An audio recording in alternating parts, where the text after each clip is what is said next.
The next topic is a buffered reader. The buffered reader class is a part of java.io package. It is more efficient than the scanner for reading large amounts of text. However, it reads strings, so you need to convert them to other data type manually.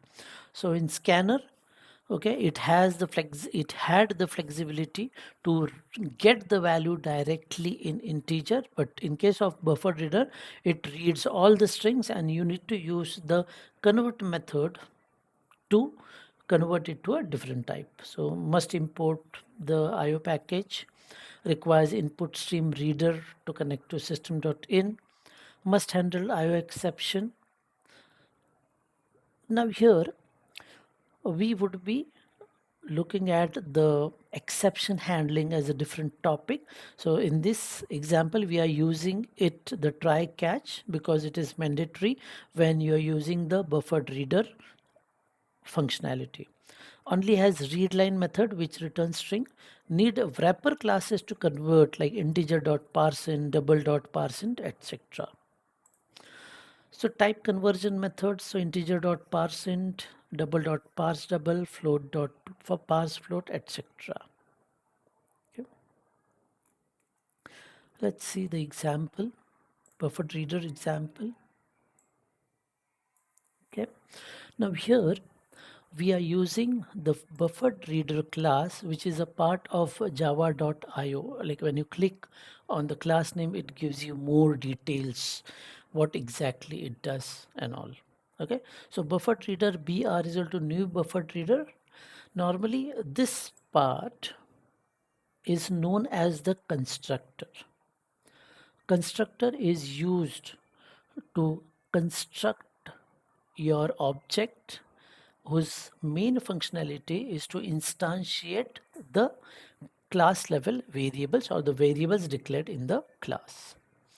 Now in this constructor we are giving the new input stream reader for which we are giving keyboard as the input, that is system.in. Rest is somewhat similar the way we use for the scanner class. So string name is equal to br.readline. So as readline methods return string, we don't need conversion for name. But when we are putting roll number and which we want in integer, we are using the integer.parseIn for br.read. Similarly, for percentage, we are trying to convert it in double.parseInt. Let's clear the output and run this application. Enter your name,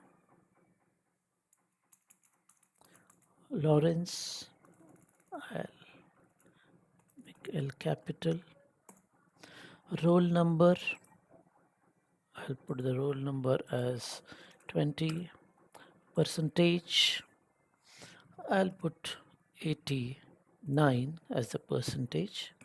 Okay, so now here if you see, like when you look at the console, when you're giving the input where you're getting the output, it looks similar the way how the scanner worked. So in terms of functionality, internal functionality, there is a difference how both of them work. Okay, we do have a slide about the differences and all. Okay, the next example for buffered reader is rectangle area. Okay, so let me execute it. So it is executed this line and this line where it is waiting for the input that it can be stored in the length. Okay, enter length of the rectangle, let me make it 10. Then it has executed this line and this line where it is waiting for us to give the input, which we can put in decimals also. So I'll put 8.5, enter. Now here if you see rectangle properties, length 10, we had given the length as 10, breadth as 8.5. Post that it has the calculation area is equal to length into breadth, perimeter is equal to 2 into length plus breadth. Okay, and this is how you get the output. So this is the way how you use buffered reader for getting input from the user or from console. When to use buffered reader? When reading large amount of text or files, when performance and efficiency are critical, when you need to read entire lines of text. So sometimes you have got big text files as an input from which you need to read data. In that case, buffered reader is more efficient than scanner. In competitive programming where faster IO is needed, okay, you should be using buffered reader. Let's talk about the last type of input, which is command line argument. So command line arguments are parameters passed to the program when it is executed from the command line or terminal. These arguments are received by main method through the string args parameter.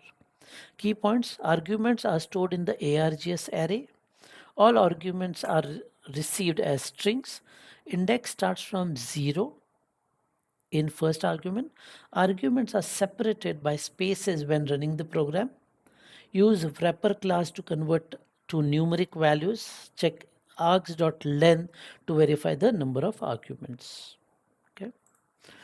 So sorry, I will go through this slide after the practical example of command line argument. Okay. So when you're working with command line arguments, okay, this is the variable or the parameter that is getting used as an input. When we give whatever value for the argument from outside the application, it will check, like we have written code where it will check if the length is 0, it will tell us no arguments provided. Then it will the return will complete the execution of main method. It will not go to the next line. If the length is not 0, then it will display the length, how many arguments you have given, what are the arguments received. It will iterate whatever is the size or length of that arguments, and it will display each argument. Let me clear this. I will first run the application and then I'll show you how I had given the arguments or the values for the arguments using Eclipse. Okay, so when I'm running, you can see the number of arguments are 3. The first argument is 25, the second argument is 35, the third argument is 65. Okay, let us understand how to give the arguments, or I'll change the arguments as well. So if you see the run configurations, in arguments we have got 25, 35, 65. I will remove all of this, I'll apply, I will run. Okay, no arguments provided because I removed all the 3 arguments. Let me again modify and give the argument as 11 space 23. Apply and run. So here you can see it is 11 and 23. Let me again modify it. Run configurations, argument 23. What is this? Question mark. Apply, run. So whatever you are giving, this is a string argument.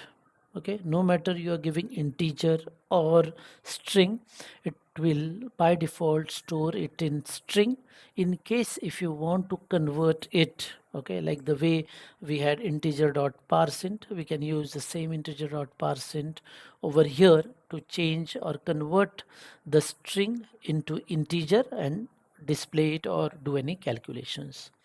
So this is the way you use command line arguments, which is nothing but values that you are giving consecutively for this ARGS. Okay.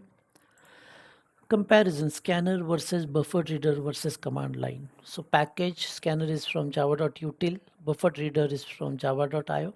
Command line it is none because you are giving it from directly from the user input. Okay, ease of use, scanner is very easy, buffered reader is moderate, command line is easy. Speed, scanner is moderate, buffered reader is fast, command line is also fast. Data type support all types, buffered reader only string, and you need to convert it explicitly. Same with command line, only string and unit conversion. Exception handling, scanner not required, buffered reader it is required, command line it is not required. Interactive input, yes, yes, command line no, because you need to give it before starting the execution of your application. Best for scanner is for general purpose, beginners, buffered reader large text file reading, command line is just for testing purposes or the basic learning purpose. ICSE board's preference, scanner is most common, buffered reader is sometimes used, command line is rarely used. Okay, so that was all in this session of input in Java. Thank you.